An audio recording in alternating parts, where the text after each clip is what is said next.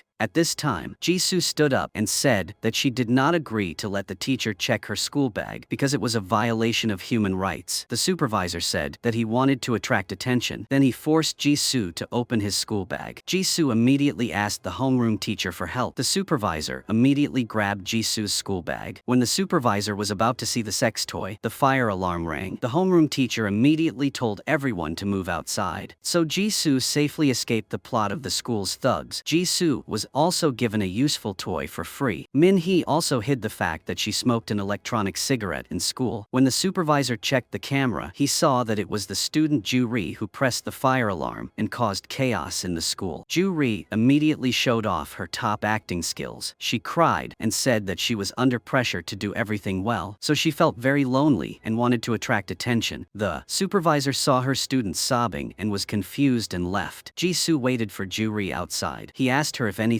was wrong. Ju-ri said she was just scolded by the teacher. She asked Jisoo if he still kept the money in his bag. She led Jisoo to the homeroom teacher's room and told him to hide the money and books under the sofa. Because teacher Jin-woo never cleaned the room, he could rest assured. Then Ju-ri discovered a black bag. When she opened it, she knew it was a boy's toy. Jisoo said it wasn't his, but Ju-ri didn't believe it. Ju-ri said if he used it, he should just say he used it. There's nothing to be ashamed of. At that moment, Ju-ri's mother came to school. Jisoo said goodbye to the mother and left, but she said she wanted to talk to the two of them a little. Ju-ri's mother asked Jisoo when they had known each other. Then she asked if they had had sex yet. Jisoo immediately shook her head. The mother said she was stunned when she heard the homeroom teacher inform her that her daughter had pulled the fire alarm at school. The homeroom teacher told her that Ju-ri said it was because her parents had placed too many expectations on her that Ju-ri did that. The mother told Ju-ri that at this age, love is often rebellious. Jisoo also knew that Ju-ri once tried to cut her wrist because her parents were very strict with her. Min-hee is now spending money to celebrate Ki-tae's birthday at a karaoke bar. When Ki-tae opened the gift his girlfriend gave him, he only saw a hat, so he was quite disappointed. Ki-tae said that the quality of Min-hee's gifts had decreased recently. Min-hee got angry and took the hat back. Min-hee was later told by a friend in the group that Ki-tae had told the supervisor to check the school bags. Min-hee immediately scolded Ki-tae that she was almost caught smoking in school by the supervisor. She angrily left and ran into her call girl group's boss, Sung-mi. It turned out that Sung-mi was going to meet the karaoke bar owner to discuss something. This karaoke bar was actually a brothel in disguise. Sung-mi went to meet the karaoke bar owner to cooperate so that her juniors could have a place to work because she didn't want to work with the old protection racket anymore. While the two were talking, the tattooed husband of the owner of the bar walked out. Sung-mi looked at the fierce appearance of this man and could only open her mouth. The karaoke bar owner then refused the request because her brothel was full, and she introduced Sung-mi to another place to cooperate. At Ju-ri's mother's entertainment company, they were conducting an internship exam in the company. At this time, there was an intern named Tae-rim who performed quite poorly in his singing ability, so he was rejected by the judges and demoted to a B-class intern. Ju-ri then came to the company. She went out to talk to the intern, Tae-rim. After hearing the guy complain that he no longer had a penny to pay rent, Ju-ri secretly sent the guy a message inviting him to join a group chat about jobs. The girl is playing the role of an anonymous person to call this guy to join being a gigolo to earn money. Ju-ri comes to the house to meet Jisoo. Jisoo announces that the intern Tae-rim has agreed to work, and today he will receive his first job. The intern Tae-rim goes to the hotel, but because it is his first time working with a client, he does not dare to enter. On this side, head of department Lee sits quietly observing from afar. Jisoo calls Tae-rim and tells him that he has the right to refuse if he does not like it. While Tae-rim is working, if there is any problem, we will come to the rescue immediately. Tae-rim says he will do this job. Ju-ri is very happy to hear it. She says what if Tae-rim meets a perverted customer on his first time working as a gigolo? Jisoo says the customer is someone he put in to test Tae-rim's confidence. Ju-ri immediately goes to hug Jisoo and praises Jisoo's cunning. When Jisoo is touched by Ju-ri, he is shy and embarrassed and hides in his room. Juri stayed at Jisoo's house all night, but there was no more contact between the two. In the classroom, Minhee was about to throw away the hat that Ki-tae had just criticized. At this moment, Minhee collided with Jisoo. Minhee immediately threw the hat to Jisoo and told him to wear it. Juri saw it and became jealous. No matter what Jisoo said, Juri responded indifferently. Juri asked Jisoo if he liked Minhee. Jisoo said Minhee was not his type. When Juri asked who his type was, Jisoo just stuttered. When Juri opened the door of the counseling room, she saw Minhee talking to police officer Yo-jin. Yo-jin said she was just doing a normal counseling session. Juri said, "This is our office. We need to work, so please go out." Yo-jin immediately called homeroom teacher Jin Woo. Then the two of them had to go outside so that police officer Yo-jin could continue the counseling session. Juri told Jisoo not to do anything to attract police officer Yo-jin's attention. She said that maybe the police didn't come here because Minhee was participating in prostitution. Jisoo pressed her ear to the door to hear the conversation clearly. Police officer Yo-jin asked Minhee why she went to the motel. Yo-jin showed her the video recording the scene of Minhee entering the motel. Minhee was shaking when she watched the video. Jisoo and Juri outside were also extremely panicked when they heard it. Juri went to see teacher Jin Woo for help. When Juri saw the police's school counseling leaflet, she immediately thought of an idea. Minhee was constantly psychologically attacked by police officer Yo-jin and was very scared. Minhee was about to open her mouth to tell Yo-jin everything about her prostitution when Jisoo knocked on the door and entered. Jisoo said no one forbade teenagers from going to motels. It was a personal matter, so the police had no right to question. That was human rights. Jisoo told Minhee that she did not need to say anything. Teacher Jin Woo entered and saw the students arguing with the police, so he quickly stopped them. At this moment, police officer Yo-jin received a phone call from his superior. The boss told Yo-jin that someone called to complain that police officer Yo-jin had come to the school without permission and questioned the students like a criminal. The boss scolded Yo-jin for acting on her own. Police officer Yo-jin heard and was speechless. The homeroom teacher then talked to Jisoo and Minhee. He asked the two why they were arguing with the police. He asked Minhee if she had any secrets. Minhee said that it was her personal matter, so she would not say anything. Then Minhee went out. At this time, at Minhee's brothel, Sungmi said that she had found a new protection service contract and everyone would go to a prostitution apartment to work. When someone asked Sungmi if she didn't let Minhee participate, Sungmi said that she had removed Minhee from this group a long time ago. When she returned home, Juri analyzed to Jisoo that it was because Minhee was a minor that the police were investigating so strictly, because the crime of prostitution with children under 18 is very serious. Juri said that Minhee needed to be removed from her client list immediately. Department head Lee drove Minhee to a deserted place. Then he gave Minhee the phone to talk to the mysterious person. This person said that he thanked Minhee for using our protection service. Then Juri snatched the phone and asked Minhee to leave the work chat group. She asked Minhee to delete the application and all messages with the client. Then she asked Chief Lee to check the process again. Juri said she would no longer provide any protection services to Minhee because she had recently fainted many times and interrupted her work. Chief Lee then coldly removed Minhee's bracelet. Minhee angrily cursed them all as trash. After Minhee became unemployed, she received a phone call from police officer Yo-jin. The police made an appointment to meet Minhee again to complete the counseling session, but Minhee now boldly and loudly replied that she would not come. If they have evidence, just come here and arrest people. Minhee finished speaking and coldly hung up, making her friends admire her. At this time, boss Ki-tae pulled Jisoo out to beat him up. Ki-tae asked Jisoo what was going on between him and his girlfriend. He asked why police officer Yo-jin came to find Minhee. Jisoo said it was just nonsense. Ki-tae kept hitting Jisoo. Minhee came to stop him. Juri also ran over at this time. She showed off her acting skills again. The girl told Minhee that it was clear that Minhee stole the jewelry and was caught by the police. But why didn't Minhee say anything? Minhee also stammered to Ki-tae that she intended to steal it to give to him. So the police came to the school to question her. Ki-tae heard the reason and thought it was reasonable, so he let it go. So Juri safely took Jisoo away. Juri bandaged Jisoo's wound and told him to work alone tonight because she was busy meeting her mother. Jisoo then used his phone to inform intern Taerim that he should go to the hotel tonight to serve a woman. Minhee then went in and asked Jisoo what she had heard when she talked to police officer Yo-jin. Jisoo said that he only heard until Minhee walked out of the motel. Minhee grabbed Jisoo's neck and told him to keep his mouth shut. Minhee asked Jisoo why he was helping her. Did he like her? Jisoo Jisoo said no and lectured Min-hee about protecting personal privacy. Min-hee told Jisoo that he had to go somewhere with her tonight. Jisoo said he was busy tonight, but Min-hee said he had to go with her. At the banana karaoke bar, a tattooed thug secretly took the wife's phone. He discovered that she was using an app to find gigolos and that she had a date with a gigolo at a hotel tonight. While Jisoo was on the subway with Min-hee, Juri called. Juri discovered that Jisoo was going somewhere with Min-hee. Jisoo told Juri that he would be home late tonight, so he asked Juri to do the work for him. Juri heard and became jealous. Taerim is now going to the hotel room to meet a client. When Taerim enters the room, he is attacked by a thug. Then the tattooed man comes out. The two tie Taerim up. The tattooed man shows Taerim a picture of the karaoke bar owner. He says this is his fiancée, and Taerim is about to sleep with his wife, so now he has to kill Taerim. Taerim says that's not him. The tattooed man takes out Taerim's phone. He uses his wife's phone to send a message. He finds out that Taerim is not chatting with his wife. The tattooed man continues to ask who Taerim works for. Then he asks Taerim to take him to meet Taerim's boss. Min-hee drags Jisoo to meet department head Lee to demand her rights. Min-hee says she has tried to work for him and the boss behind her, so now he says he wants to fire her. He fires her. Department head Lee takes out his phone to call the mysterious person behind her, but Jisoo can't pick up the phone at this time. Min-hee demands that Chief Lee pay her severance pay. Suddenly, Taerim enters. Chief Lee signals Taerim to go outside to talk. Taerim then immediately runs away. Juri stays at home and discovers that the customers in the call girl group leave the chat group one by one. They text that they will no longer use Jisoo's protection services. Chief Lee goes outside and sees thugs waiting. He feels that something bad is about to happen. Chief Lee immediately tells Min-hee to go home, but she stubbornly follows. At this time, a group of thugs with batons approaches. The thugs begin to attack. Chief Lee fights them alone. He defeats a few thugs, but because there are too many of them, he is defeated by them. Jisoo now pushes a cart to block the road so that Chief Lee can escape, but the tattooed man's men came forward and threw a punch, causing Chief Lee to fall. Then they injected some kind of drug into Chief Lee's neck. Chief Lee headbutted this man hard, but his whole body swayed. At this moment, the tattooed thug jumped out and gave Chief Lee a fatal axe. Min-hee was scared when she saw it. Jisoo saw it and stepped forward to try to stop the thugs so that Chief Lee and Min-hee could escape. Now Jisoo was surrounded by them. He tried to run away, but was grabbed by the neck by the tattooed man. The tattooed man used his wife's phone to send a text message. He found out that Jisoo was the one who had sent the sweet messages to his wife. They then escorted Jisoo to the car to take him away. Chief Lee and Min-hee were hiding in a car. Min-hee took out her phone and texted police officer Yo-jin for help. The two were taken to the hospital safely. Juri also arrived and witnessed the incident. Min-hee just remembered that Jisoo was arrested by those people. Police officer Yo-jin tried to question Min-hee about those people, but Min-hee was extremely panicked and screamed loudly. Min-hee's actions caused head teacher Jin-woo to come and stop him. Jisoo was now taken back to the karaoke bar. The tattooed man asked why he wanted to sleep with his wife and ordered his accomplices to prepare to saw off Jisoo's arm. Luckily, the karaoke bar owner opened the door at this time, and the tattooed man immediately put away his weapon. The wife told her husband not to do such nonsense in her bar. The husband said that he had to do this because she was called a gigolo. The wife angrily asked why he dared to look at her phone. The tattooed man asked what was better than him. The wife looked at Jisoo and asked who this guy was. Then she threw a cup of water on her husband and went out. The tattooed man was seriously hurt, so he sat down and complained to Jisoo about everything. The tattooed man said he had done everything, but his wife still did not respect him. Every time something happened, she blamed him. The tattooed man asked clearly that he saw Jisoo was the one texting his wife, and why not him. Jisoo then sat down and slowly explained everything to the tattooed man. Jisoo said he was just a chat representative to connect the two parties, buying and selling sex with each other. Jisoo said he was just a part-time employee. Jisoo said this model did not require renting a space like this disguised karaoke shop. The tattooed man was extremely pleased to hear that. Jisoo then clearly explained the business model to the tattooed man, but the more he spoke, the more confused these two men became because they did not understand anything. The subordinate then said that they needed to kill Jisoo because he already knew our place was a brothel. Jisoo then knelt down and begged. He said he would do everything the two of them wanted. The tattooed man said he wanted to meet Jisoo's real boss. Jisoo then called Juri. Jisoo called Juri to inform him that he was being kidnapped. The tattooed man snatched the phone and said that one of his employees slept with his fiancée, so now he wanted to know who that guy was and get some compensation. Jisoo said that he was now being held in a disguised brothel. Juri kept asking and found out that this shop managed a lot of prostitutes. Ju-ri saw that all the prostitutes had left her chat group, so she asked to cooperate with the tattooed man. The tattooed man really liked this business model that didn't require renting a space, so he immediately agreed. He and his underlings then confiscated Jisoo's phone and temporarily released Jisoo, but on one condition: Jisoo had to return to this brothel to work for him. Min-hee then wandered over to Ki-tae, telling him that she had worked as a prostitute to provide him with all the money to buy cigarettes. The gifts and condoms also came from that. Ki-tae asked Min-hee why she told him those things. Min-hee was extremely shocked when she heard that. She asked him if he had known about this for a long time. Min-hee returned the gift, they promised each other and left. Ju-ri went to the house to see Jisoo. Jisoo blamed Ju-ri for not caring about his life and that she was only concerned with discussing business with those people. What Ju-ri cared about was only money, not his life. Ju-ri angrily threw the phone on the table. She announced that all the call girls had left the chat group and cut off contact with the two of them. Now they only have to cooperate with those tattooed guys to continue. Then Ju-ri sadly left. Jisoo went to the hospital to visit Chief Lee. He asked Min-hee if she had told the police yet. Min-hee said she hadn't said anything. Jisoo told Min-hee not to say anything. That morning when Chief Lee woke up, he told Min-hee to get the phone in the car for him right away. Police Yo-jin was standing outside at the time, so he heard everything. Min-hee searched the whole car but couldn't find the phone. It turned out that Police Yo-jin was quicker. Min-hee hurriedly ran to meet the call girls to find Jisoo's phone number. Police Yo-jin got Chief Lee's phone and was trying to unlock it. At this moment, Jisoo called Chief Lee again. Police Yo-jin immediately picked up. When Jisoo had just said a sentence, he received a text message from Min-hee. Min-hee informed that police officer Yo-jin was holding Chief Lee's phone. Jisoo read the message and panicked, dropping the phone on the ground. Ju-ri entered, knowing the whole story. Ju-ri said we can't be exposed because the police might just consider this a fight. Chief Lee was just the victim. Jisoo said what if they hacked the phone? Ju-ri said this is the victim's phone. How dare the police unlock it? Indeed, on this side, police officer Yo-jin wanted to hack Chief Lee's phone. His colleague said he needed a permit because it was the victim's phone. Then Yo-jin gave the phone back to his colleague to keep as evidence. Jisoo told Ju-ri that if she was arrested by the police or had her limbs amputated by those crazy people, Ju-ri would still be safe. Ju-ri angrily said she would go and deal with those crazy people for him. Jisoo then went to the hospital to visit Chief Lee and met Min-hee, who was there. Min-hee said that maybe he would tell the police everything. Jisoo panicked and said no. If Min-hee told them, they would arrest him. Min-hee said that she had already researched it. If she was caught, she wouldn't go to jail. Only the mysterious person would suffer the consequences. Min-hee said that he deserved it. Jisoo said that if Min-hee told them, he would definitely find a way to harm Jisoo. Min-hee heard Jisoo and thought it was reasonable. The tattooed man called Jisoo and asked what Jisoo's boss liked to eat because he had an appointment to meet Jisoo's boss later. After listening, Jisoo tried to call Ju-ri to stop her from meeting those thugs, but he kept calling and still couldn't get through. Ki-tae then ordered his men to go into all the prostitution brokerage chat groups. Then he sent Min-hee's picture and asked if Min-hee was working there. Ki-tae was determined to find out who brokered and protected his girlfriend to work as a prostitute. This search message was then also sent to Gyuri's chat group, but she did not reply. Ju-ri went to a sushi restaurant to meet the tattooed couple. When Ju-ri was about to enter, she saw Jisoo sitting and talking with the couple. Jisoo told the tattooed couple that his boss was busy and could not come. Hearing that, Ju-ri quickly transformed into a waitress and asked if the customers needed anything else. Then Ju-ri turned and went out. The tattooed man said that Jisoo would have to come to his place to work full-time. Jisoo asked what would happen to his studies. The tattooed man said that Jisoo had to quit if Jisoo did not want to have all his limbs amputated. Now Jisoo knows which school he goes to and where he lives. Then he gives Jisoo a gift box and asks him to give it to Jisoo's boss. Jisoo goes out and is extremely desperate. When Ju-ri runs over, Jisoo bursts in tears and asks him to help him. The two then sit at the bus stop. When he gets on the bus, Jisoo forgets the gift box that the tattooed man sent him. Ju-ri opens the box and sees a lot of money inside. Guy-ri hurriedly gets in a taxi to chase after him. Ju-ri doesn't know that there is a GPS device inside the box. The tattooed man and his wife, along with their juniors, follow the GPS and chase after Ju-ri's taxi. They want to find out who Jisoo's real boss is. When the taxi stops, they see a girl come out and are very surprised. Ju-ri enters the school and puts the gift box full of money under the sofa in Mr. Jin-woo's room. Then she goes out. Ju-ri received reproachful messages from Jisoo. He said that thanks to her, he now had no place to stay. Then Ju-ri Ju-ri received a phone call from the tattooed man. Ju-ri continued to transform into the mysterious boss. The tattooed man also pretended to talk as if he didn't know anything. Suddenly a car drove up. The tattooed man's junior got out, covered himself with sleeping pills, and forced Ju-ri into the car to drive away. The tattooed man then called Jisoo and asked if his boss was a girl. Why did Jisoo lie to him? That person was a man. Jisoo angrily asked what he had done to Ju-ri. The wife then took a picture of Ju-ri and sent it to Jisoo. She asked Jisoo to send his address. She said they would come pick up Jisoo. If they saw the police, they would kill Ju-ri immediately. Chief Lee at the hospital attacked a police officer to escape. Then he passed by police officer Yo-jin. Yo-jin chased after Chief Lee, but the elevator was closed. Chief Lee and Min-hee then went to the house of an old friend of Chief Lee. Chief Lee asked this friend to help him find a tattooed thug. That person drove a car painted with Japanese comics. Min-hee then discovered that Chief Lee was looking for the tattooed man to take revenge, so she confiscated the car key and sat guarding him, not letting him go even a step away. Min-hee said if he left, she would call the police. She would rather let Chief Lee be arrested by the police than meet those guys and seek death. The tattooed man's junior then drove to pick up Jisoo. He knocked Jisoo unconscious and carried him away in the car. Ju-ri had woken up at this time. The tattooed man said that he now knew the school and where they lived, so they couldn't escape. Ju-ri then vomited on the tattooed man, and he and his wife immediately went to wash the vomit because the smell was too terrible. Ju-ri saw a knife in the car. When the tattooed man turned back, Ju-ri stabbed him in the side with the knife. Jisoo now also used an electric shocker to shock the underling unconscious. When the wife went to the car, Ju-ri put the knife to her neck. Ju-ri told her to bring Jisoo out here. Suddenly, Jisoo drove a car out and crashed into the tattooed man's car. Ju-ri took her phone and got in the car, but the car was now stuck in gear and couldn't move. The tattooed man and his wife came to surround him, but luckily, Jisoo was able to back the car out. Jisoo drove away from the thugs. The two then drove to a deserted place because the other guys already knew their home address and school, so they didn't know where to go. Ju-ri then used a lighter to burn the car. The two held hands and went to a hotel to sleep temporarily. Ju-ri asked Jisoo why he came to save her. Didn't he hate her so much? Jisoo also asked why she risked her life to follow him. The two were about to kiss, but suddenly heard a siren, so they stopped. Ju-ri said it was an ambulance siren, not a police car. The two now realized that they were very afraid of the police. Jisoo said he just wanted to stop everything immediately. The next morning when Jisoo woke up, Ju-ri was nowhere to be seen. On this side, Min-hee woke up and also didn't see Chief Lee. Chief Lee's friend said that he had left and told Min-hee to stay here all day. Min-hee heard that and hurriedly ran away. She went to see police officer Yo-jin. She said that the man who tortured Chief Lee with an axe the day before was driving a car full of Japanese comic drawings. Police officer Yo-jin then called her colleague. She asked her colleague to review the security camera to find that flashy car. Yo-jin also found that special car after watching the surveillance camera. After sending a message to all the prostitution rings, the boss Ki-tae received a reply. The message said that if you want to find this girl, go to the banana karaoke bar. This guy then mobilized all the powerful faces at the school. They rode motorbikes together and brought weapons to deal with the karaoke bar. It turned out that the person who sent this message was Ju-ri. Ju-ri also came to the karaoke bar at this time. She paid 3 strange girls to join them in this karaoke bar. Ju-ri then sneaked into the tattooed guy's room and found Jisoo's phone, but suddenly the tattooed guy appeared. He attacked and strangled the girl. At this time, a group of school thugs led by the boss Ki-tae also arrived. The tattooed guy immediately stepped out. The students told the tattooed guy to go down to the ground to talk. When the tattooed guy turned around, Ju-ri was nowhere to be seen. Then the tattooed man was sprayed with a fire extinguisher by a girl. Ju-ri took the opportunity to run outside. The group of school thugs advanced to smash the karaoke bar. They were beating and laughing as if they were heroes. The whole group then used batons to beat the staff there. The two sides fought fiercely. At this time, Department Head Lee also arrived. He joined the fight with the karaoke bar staff and the other group of student thugs. Ju-ri was chased by the tattooed man. She was blocked by an employee. Suddenly, Jisoo flew out from somewhere and knocked down this employee. He also dropped the hat he was wearing on the ground. The tattooed man approached and grabbed Ju-ri's hair. Ju-ri's juniors stood up and controlled Jisoo. The two were dragged away by the tattooed man and the employee. But at this time, Department Head Lee also arrived. He wore a sharp iron weapon in his hand and knocked down the employee. The tattooed man asked Department Head Lee if he had taken an elixir of life or something to live so long. Department Head Lee ran to the top floor. Jisoo stammered and called out to Chief Lee. Chief Lee now also realized that Jisoo was a mysterious person. He told Jisoo that we shouldn't see each other anymore. Then he went up to the rooftop. Juri quickly pulled Jisoo and ran up to the rooftop. Chief Lee was stabbed by the tattooed man and then beaten many times, but Chief Lee got up and beat him continuously. Although the tattooed man continued to stab Chief Lee, he was also beaten to death. Chief Lee's whole body was now covered in wounds from being stabbed many times. At this time, police officer Yo-jin also arrived at the karaoke bar. When Yo-jin arrived, she saw a fight and called the police for help. At this time, in the karaoke bar, Ki-tae picked up the hat that Min-hee had given him. The police then raided and arrested all the thugs at the bar and the group of school thugs to the station for investigation. Yo-jin went up to the rooftop and saw 2 bodies lying motionless there. Then Yo-jin called her colleagues to help clean up. When she got back to the police station, Yo-jin tried to ask the school bullies why they went to that karaoke bar to cause trouble. Ki-tae's friends also wondered why they went there, because they only listened to Ki-tae and came to cause trouble, but they didn't know the specific reason. After being pressured by Yo-jin and questioned by his friends, Ki-tae shouted that he went there because of Min-hee. The police asked the karaoke bar owner if her husband organized prostitution. He was also the gang leader, and she didn't know anything about it. The bar owner immediately said that we hadn't registered our marriage, so he wasn't her husband. The police said that they had checked her husband's phone and knew that he managed a lot of prostitutes. The bar owner said that she didn't expect much from someone like him. It doesn't matter if he organizes prostitution or fights, as long as he gives her all the money. Yo-jin then talks to Min-hee privately. She asks her if she knows who the leader is. She immediately asks if Department Head Lee is dead. Yo-jin says he is dead. Min-hee bursts into tears when she hears the news. Juri goes home and smashes Jisoo's business phone to destroy the evidence. Then she tells Jisoo that Department Head Lee has quit. He should find a replacement right away. Jisoo says, things have turned out like this. Why does she still want to continue? Juri says, why should he be afraid? The police already think that the tattooed guy is a mysterious character. All the blame belongs to him. Jisoo says she's not afraid, but he is very afraid. Jisoo tells Juri to go home and live in luxury, but Juri continues to come up with a new business plan. Then Juri shouted that she couldn't go back to that house. She couldn't live there. Jisoo threw the phone and told Juri to do it herself. Juri took the phone and left. At school, her classmates read the newspaper and saw the fight at the karaoke bar, so they were talking excitedly. Min-hee entered the classroom and was discriminated against by her female classmates because they knew she participated in a paid dating service. Then Min-hee was teased by a group of female classmates as a prostitute. When they saw the supervisor coming, they let her go. Jisoo ran after Min-hee and asked if she had told the police yet. Min-hee asked him why he kept stopping her. Min-hee blamed Jisoo that if he hadn't stopped her from telling the police, maybe the 2 of them wouldn't have died. At Juri's house, she wanted to talk to her parents. She let her parents listen to the recording of Tae-rim's prostitution agreement. Ju-rim said that if the company's intern's involvement in prostitution was exposed, her parents would lose a lot of investments. Ju-ri then asked her parents to transfer her some money. Jisoo was now dreaming that he buried Min-hee's body with his own hands to get rid of all traces of the crime. Ju-ri then asked him out to talk. Ju-ri said that she would go to Australia to study abroad, so she asked Jisoo to go with her. Ju-ri said that he had nothing left here anyway, but Jisoo told Ju-ri to be careful. Ju-ri was heartbroken when she heard that. Ju-ri then stood up sadly and left. Police officer Yo-jin was still not satisfied with the conclusion of the case. She did not think that the leader of the case was the tattooed man. Her colleagues advised Yo-jin to go home and rest and not investigate any further because she had enough work. Her colleagues left and made an appointment to meet her tomorrow at school for counseling. Jisoo entered Mr. Jinwoo's office. When he checked under the sofa, he found a box containing a lot of money. After Mr. Jinwoo entered, Jisoo put the money back in its original place. At this time, Yo-jin arrived at school. Suddenly, the tattooed thug's phone reported that a nearby character was found. Because the money box placed under the sofa had been fitted with a GPS device by the tattooed thug, Yo-jin followed the GPS directions and found Mr. Jinwoo's room. She entered the room and looked down at the sofa. Then she went to the classroom to meet Mr. Jinwoo. She invited Mr. Jinwoo to the police station to work. Jisoo ran into the homeroom teacher's room and saw that the money box had disappeared. Ki-tae then went to see Min-hee to talk. Ki-tae announced that he had just been expelled and wanted to get back with Min-hee. Min-hee said she did not agree. Ki-tae then gave Min-hee the hat he picked up at the banana karaoke bar. Because Min-hee had given him this hat, he asked Min-hee why she went to that karaoke bar. Min-hee was very surprised when she heard it and then left. Jisoo was extremely panicked at this time. He trembled and wrote a confession to the police. police. But Jisoo crumpled up every page he wrote. Jisoo was extremely scared when important evidence fell into the hands of the police. Jisoo then planned to call Ju-ri because she had just asked him to escape to Australia. But at this time, Jisoo received a phone call from Min-hee to meet her. Jisoo brought the crustacean to ask Min-hee to help him raise it because he was about to go far away. Min-hee asked Jisoo why he went to Banana Karaoke Bar. She gave Jisoo the hat she had given Jisoo. Jisoo trembled when he saw the hat and apologized. When Min-hee left, Jisoo ran after her and said that he just wanted to go to school. Jisoo wanted to go to college and then work normally like everyone else. Then Jisoo knelt down to apologize to Min-hee. Now Min-hee knew that the person who received her protection money was not the karaoke bar owner but Jisoo. Min-hee asked him if Ju-ri was also involved. Jisoo said he was the one who started it. Ju-ri just wanted to save him. Jisoo repeatedly apologized to Min-hee. Min-hee then left, but unexpectedly, she recorded all of Jisoo's confessions. Jisoo chased after her and found out that Min-hee had recorded him. He tried to beg Min-hee to delete the recording. He asked her to leave Ju-ri alone and he would go confess to taking all the blame. Jisoo said he was a mysterious person and had nothing to do with Ju-ri. Then Jisoo struggled with Min-hee and made Min-hee fall down the stairs. Min-hee lay motionless with a pool of blood on her head. Jisoo approached, trembling, took Min-hee's phone and left. Ki-tae then went to the Banana Karaoke Bar to continue looking for more clues. Then he met the owner. Ki-tae asked her if she knew Min-hee. The owner said that Ki-tae wanted to kill the person who protected his girlfriend. Right now at the police station, Yo-jin is telling Mr. Jin-woo that she found a box full of money in his room. She suspected that the mysterious character was most likely one of the students in Mr. Jin-woo's social club. Mr. Jin-woo said he was probably not his student. Then Yo-jin took him back to school. Mr. Jin-woo received a phone call saying that Min-hee had an accident, so he immediately went to see her. Min-hee was taken to the hospital for emergency treatment. Jisoo came back, took all the money he had, and prepared to run away. When Jisoo opened the door, Ki-tae, the karaoke bar owner, told Ki-tae the address of Jisoo and Ju-ri. The two were the ones protecting Min-hee's prostitution. Ki-tae searched Jisoo's bag and found his girlfriend's bloody phone. Jisoo took the opportunity to hit Ki-tae in the head and then ran away. Ki-tae chased after her and used scissors to stab Jisoo a few times in the stomach. At this moment, Ju-ri came to rescue Jisoo. Ju-ri helped Jisoo out of the house. Jisoo told Ju-ri to go away and leave him alone, but Ju-ri still stayed with Jisoo. At this moment, police officer Yo-jin arrived at Jisoo's house. She saw the scene of a fight that had just happened. Yo-jin immediately followed the blood trail to look for her, but when she looked down the stairs where Jisoo and Ju-ri had just sat, no one was there. The movie ended here. Thank you for watching. Goodbye, and see you in the next part.